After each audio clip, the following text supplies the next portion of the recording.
Good afternoon, everybody. Just Michael here by myself. Sorry for such an unconventional podcast today.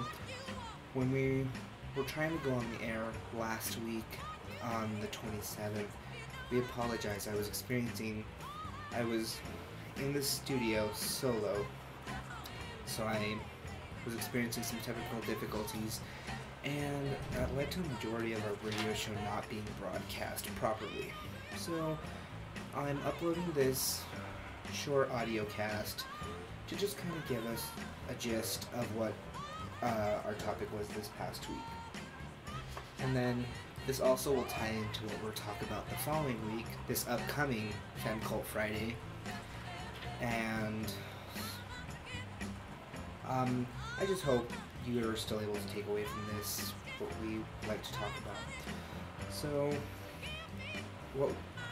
for Feminist Cult Week 2, for April 27th, our big topic was black feminism and racism in the feminist movement. So, now what is it? It is a school of thought in feminist theory in which class and race play into discrimination as well, which I see highly. I mean, Emma Watson is a beautiful and very smart individual, but there have been a lot of my women of color who have said more offhand, how should I word this? They have said more,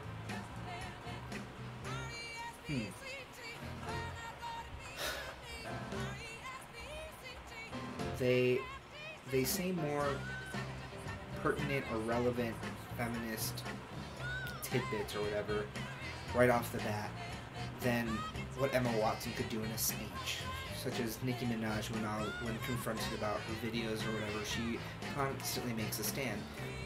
Now, but why is Emma Watson getting so much gratification? Yes, it's more of a formal and there was a spotlight on an event, but what also plays into the fact is that women of color are even more so oppressed than others. Now, the Oscars recently took place, and just some fun statistics. Out of the 127 in the Academy, only 25 of the individuals were women. And then, to look at it in a different scope, only 9 out of the 127 were non-white. That is not to say African American. That is a combination of any ethnicity. And that doesn't even say how many women. Now, it's the Oscars. Everyone wants to know who's wearing what, who's dressed as what. And there was a lovely individual who was sadly trashed by, I don't even remember, the fashion police.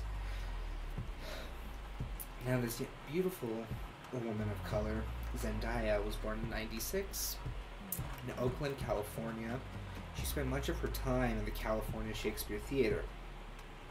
Her dad was a stage manager there. Throughout her childhood, she starred in various productions and later became a TV star, a singer, and for those of you who care, she's a Virgo. Now, the incident included not what she was wearing, not what she said, but for the fact that she had dreadlocks. She was quoted as saying, the fashion police or whatever who were critiquing her are like, oh my gosh, she probably smells like patchouli oil or weed. Hold up. Not only is that a stereotype, but that is insanely offensive to say that just because an African American individual has dreadlocks that they are involved in smell of drugs. And yet you have individuals like Kylie Jenner who wear dreadlocks, and yet she's deemed as her look being edgy and hip and cool. And this is where we see black feminism trying to make a stand for all women, but trying to make sure that women of color can get there as well. So, in my personal opinion, I think we should kind of watch how we appropriate cultures. I personally think white people should stay away from dreadlocks and other of those, culturally specific looks. And that is not to say they should be banned and it's wrong, but it's because, and that itself is racist, but it's the byproducts that come from these cultures being appropriated into white culture. Because why should white people be allowed to wear what other minorities have been wearing what they've been, how they've been presenting themselves for centuries or decades, and yet they're told that it's wrong, it's dirty, and all of this stuff. And although some people, I've had people very dear to me say, oh, I would never say that. Oh, I don't believe society directly says that. No, but we do tell people, in whether it's head on or not, that, oh, you dress a certain way, you're a minority, that's dirty, that's not cool.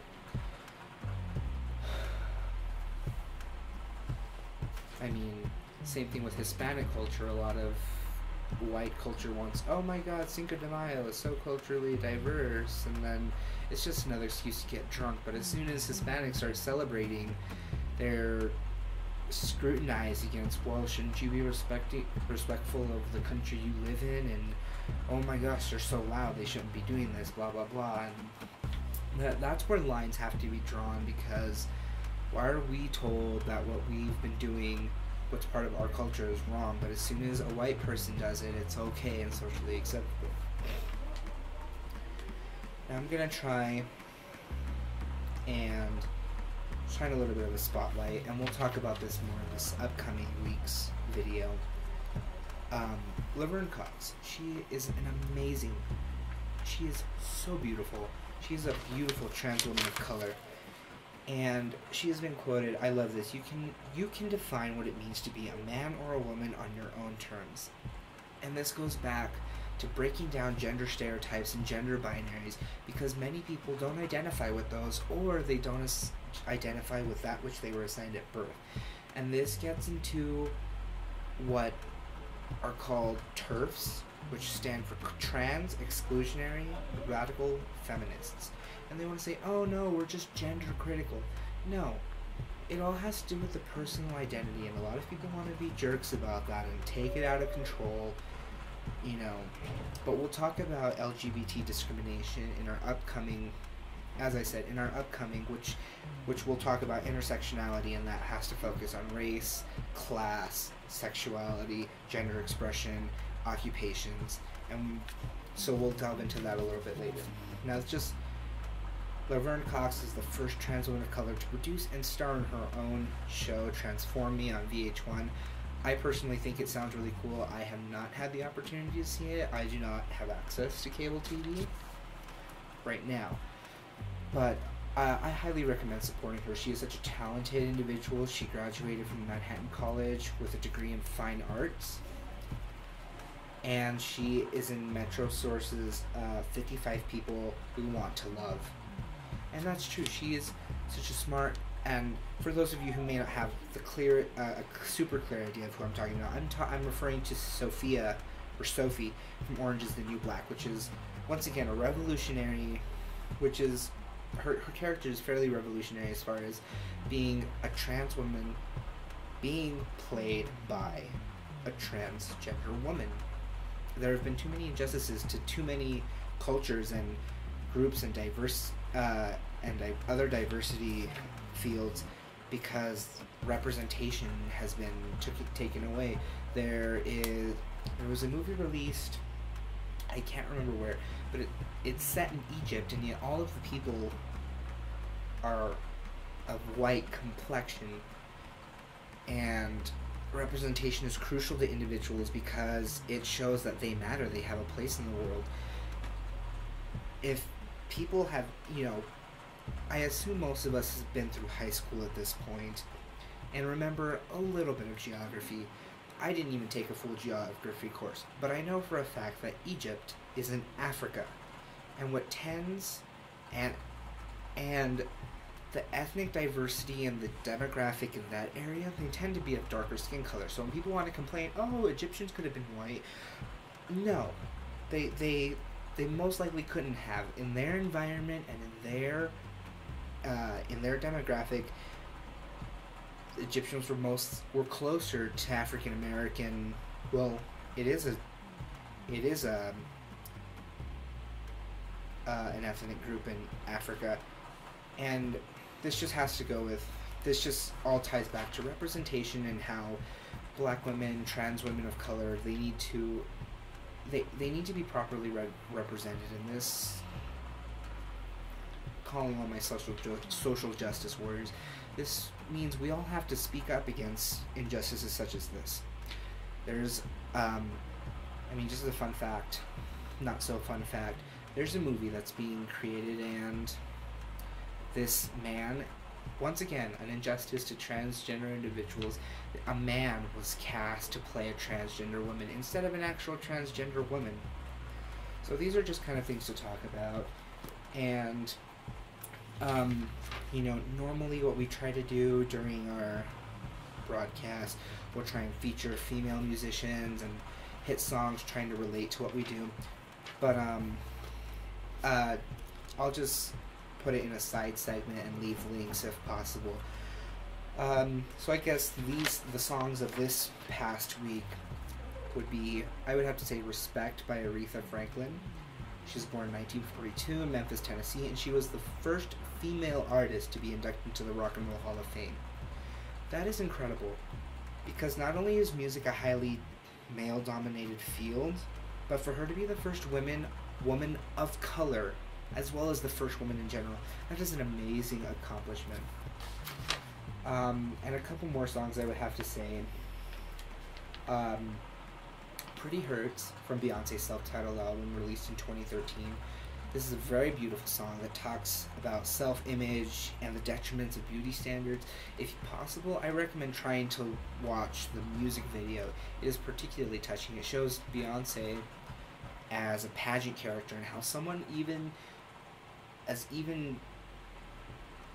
as exposed as she is, and we can all agree that she is an amazingly beautiful individual, but for who she is, she's still scrutinized and criticized about things like her weight and her look and her posture and how she carries herself. And this song is also personal to me because as a larger individual, I've been bullied about my image, and it led to some struggles with self-esteem and self-image. And this song is just so emotionally loaded and so beautifully, scored. It's a nice, light pop song, but with very strong lyrics, which honestly touches me. Two more songs that I would introduce that were played this past week. Flawless, once again from Beyoncé's self-titled album. This kind of talks about you being able to own up to who you can be, and of course being your own flawless. That can translate in so many different ways for so many different people. Whether people feel flawless when they put their makeup on. Some people feel flawless when they're not. My flawless, I'm a larger individual, I'm dorky, I'm goofy, I'm stupid, but hey, in my world, you should all bow down. And everyone should have that self-confidence. And in the middle of this song, there is part of a speech by Nigerian author Chimamanda Adichie that just talks about how the feminism and gender binary, and it's so beautifully placed into the song that it's just ties in together a lot of concepts in her album. It's a very strong album, very successful in my opinion. And the last one is Anaconda by Nicki Minaj. Now, some people, this song has caused a lot of controversy, especially with its music video being particularly racy, and especially some of the imagery. The song itself is pretty catchy. Some people want to, right off the bat, God forbid, she samples, it's a very popular song and she has permission, whereas compared to, who was it, Vanilla Ice Baby, freaking sampling Queen's Pressure bass line. That isn't okay. No, Nicki Minaj wants to sample this and make her own song. That's totally cool. And I would say this song doesn't have any messages in particular that it's conveying, but I think this ties into the sexualization of a lot of African American individuals. This song shows her obviously in pretty little clothing, but she makes herself a sexual subject instead of an object. She makes an object. She makes herself she makes herself a sexual subject in a way that I am not your thing for your pleasure, is what she's kind of telling some of her audience, those who are men, or men that happen to see this. She's also shown in the music video smearing whipped cream on her breasts and cutting up a banana, a metaphorical male sex organ. And this just shows that, hey, I can be sexy and I'm not for any men's enjoyment. And I think that's where a lot of men have problems, because just because a woman dresses a certain way, they suddenly feel that they have to owe them some sort of sexual favor. And just like how we spoke last week, that women shouldn't owe you anything based on anyone should have the right to feel sexy, and however and by whatever means they achieve that should not mean they owe anything to any other individuals. So with that, I'm going to sign off. This is my goal for making up for our dropped broadcast of Feminist Cult Week 2, and I hope to see you guys this coming Friday. Have a good week, and to those of you who are listening today, enjoy your snow day.